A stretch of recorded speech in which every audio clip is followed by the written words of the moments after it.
Hey, it's Matt from Custom Car Grills with a look at a bumper that I've been working on through the winter and early spring of 2025. This all started with a phone call in November of 2024 with a guy who said he needed help with his Jaguar grill. Well, I don't specialize in Jaguar grills, I'm open-minded, so he sent me a text of how the vehicle currently looks and I received this picture. And not much context as to what's going on behind the scenes, but I knew this would be a massive undertaking. After a couple of calls and texts throughout the next few weeks, we agreed on a price and time frame, and then around New Year's I started to unbox the bumper. In case you're wondering, yes, this was shipped through UPS, which was surprising and also insanely expensive due to the size, but here we are. Lighting in many of these shots in this video are not going to do the bumper justice, and I can assure you that this was pretty rough. I get what the previous person who modified this was going for, but this is not going to be an easy grill to do with just a solid mesh sheet. All around, this paint is in extremely poor condition with several layers showing. The lower part of the bumper had been drilled into, and much of the splash guard was held on with deck screws. I'm sure you're wondering what the back of the bumper looks like or how the mesh is being held on.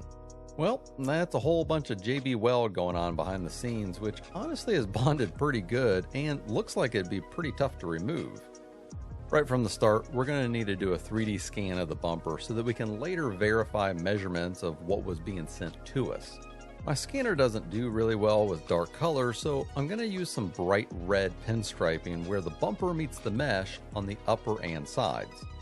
The lower, I drew a line with the pinstriping on where I want the grill to arc across the bumper and hopefully hide some of the damage.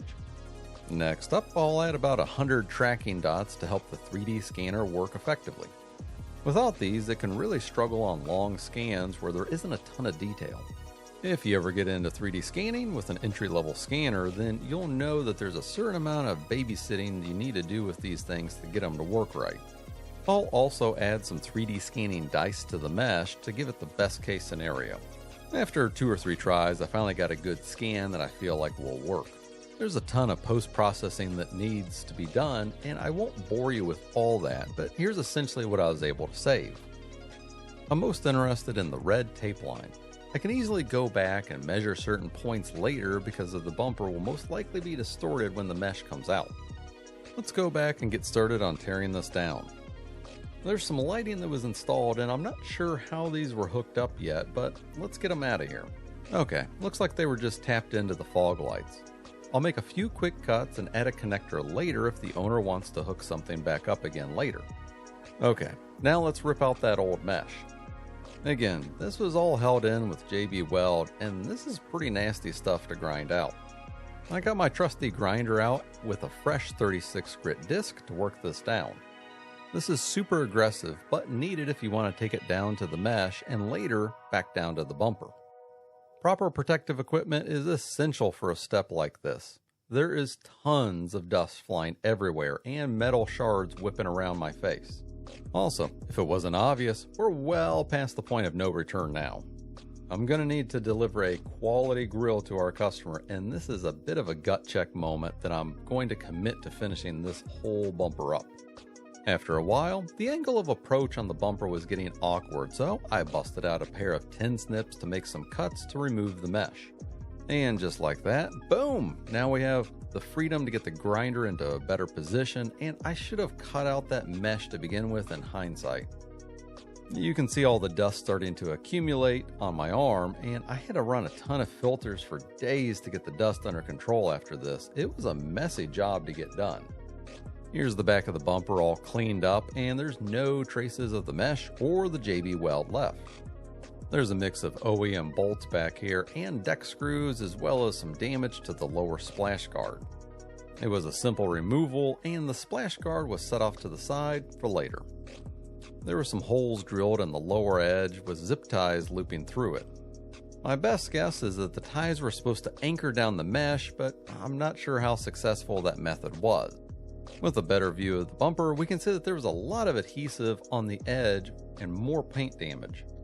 I'll clean up any remaining glues that might still be present with some 3M specialty adhesive remover. This stuff generally works well for many automotive adhesives, especially if you don't know what they are.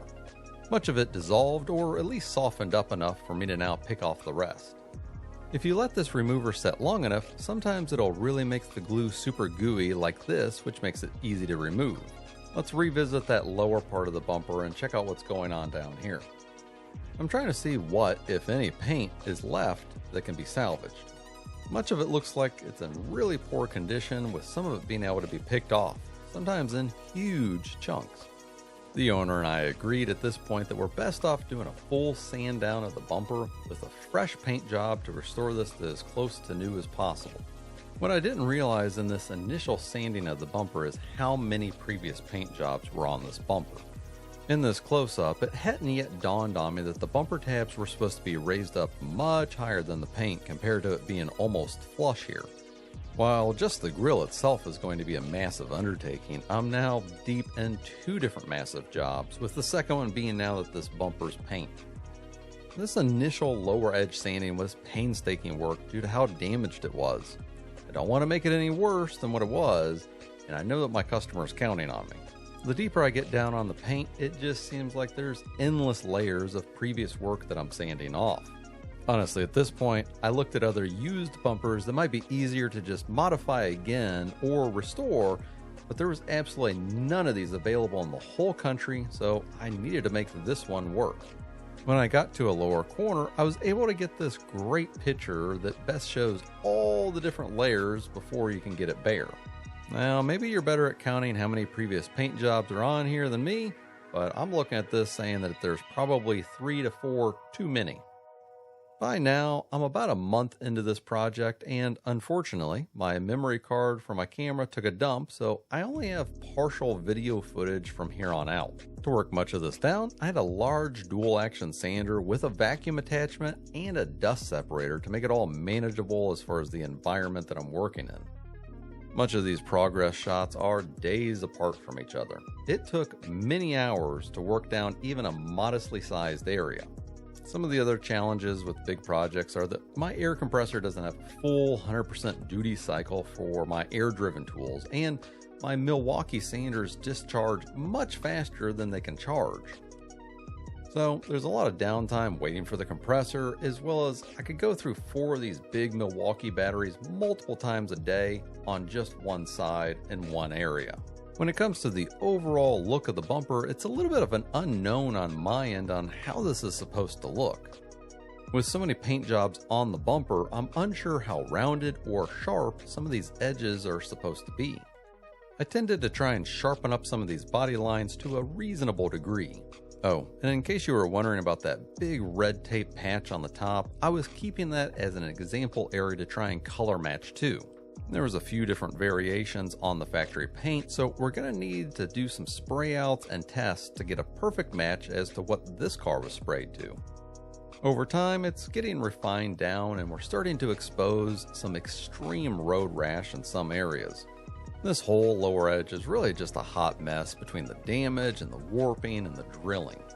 Also, the upper right area of the bumper opening previously had a tear in it, which was repaired well before, but it's going to end up needing to get repaired again. To help with some of these repairs, I'll apply some 3M Easy Sand plastic repair epoxy on this lower edge. This will take care of much of the issues that we're having, but I'll get back in there with the sanders to check it out. Again, there's a little bit of an artistic license being taken here as to what I'll round off or what I'm going to sharpen up. Meanwhile, the rest of the bumper is getting a very thin skim coat of filler to restore the bumper curves. I suspect that much of the recent usage of this bumper was with it just hanging on for dear life to the frame. The top and sides are dipped in quite a bit. Behind the bumper, the side attachment to the frame was damaged, and I reinforced that back up to be functional again. With the bumper now stripped and repaired, it's now time to get back to making that new grille. In Fusion 360, I was able to use the previous scan data to get me much of a rough outline for the grille, and then I sent over a few different frame designs for the customer to choose from. Besides the frame choice, there's also the important mesh choice to make, and they went with a very unique option of the twister mesh seen here. I love seeing the super awesome slow-mo footage of my plasma cutter doing the design. And here's how it looks on the frame that the customer chose, just temporarily clamped up to make sure that everything's fitting correctly. And more importantly, here's a quick shot of how the frame is fitting on the bumper. Generally speaking, the 3D scanner did a good job in capturing the bumper shape, and I feel like the fitment on this will work. On a side note, one of the hardest parts of doing these types of grills in 3D software is later flattening the design so that I can cut it from sheet metal. The 3D world and 2D world don't always play as nice as what I'm showing here. Once I get some brackets drawn up, then I think we're good to go. The next step is going to be to paint the bumper, and here it is a few days after the clear coat was done. What a world of difference alone this makes. The bumper truly looks factory fresh at this point, and I think the customer is going to be very happy with the results now. While we're at it, I'll do a fog light lens restoration on this too so that the whole front end looks new. Around the same time, I got the powder coating on the grille frame and mesh finished up. This black on blue color theme is going to look really good, and the twister mesh is such a unique design for this car. On the back of the grille frame, there's some welded on studs that'll connect up to the special made brackets that I designed to hold all of this together. Here's a great shot from the front when it's all completed. In the end, everything came together great, and we're able to get this bumper looking just like new again. The grille meets right up on the edge where the bumper is and looks seamless. The fog light restoration was also a great success and will now be shining brighter than ever now. On the back, we can now see some of the inner workings a little better now. I believe there were somewhere around 16 mounting tabs that were panel bonded to the back of the bumper, with the lower brackets being bolted on.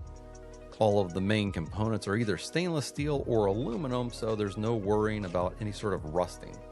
Much of the electrical wiring was redone, as well as a refresh on all of the hardware that holds the splash guard together. It's just about as OEM spec on the hardware as possible. The next thing to handle was getting the bumper back to the customer. I'm in West Michigan and he's near Atlanta, so let's get this boxed up. I used the box that it came in, but added some edge protectors in the corners as well as some wood dowels so that it doesn't get smushed. With the much stiffer packaging, we needed to actually ship this through a freight truck instead of UPS or FedEx. A couple of weeks later, we got some installed pictures from the owner, and here's how it looks installed. I can tell you that the customer was very happy, and I was very proud of the work done. The car is now out there living its best life, and don't forget what we started with, which was this picture here. I'm happy to take on any project, big or small, and I hope you enjoyed what I could show here of this long-term project. If you're looking for any truly custom-built from the ground-up grills like this one, feel free to contact me. And feel free to sub to my channel if you enjoy content like this. And I hope you liked this video. Thanks for watching, and I'll catch you on the next one.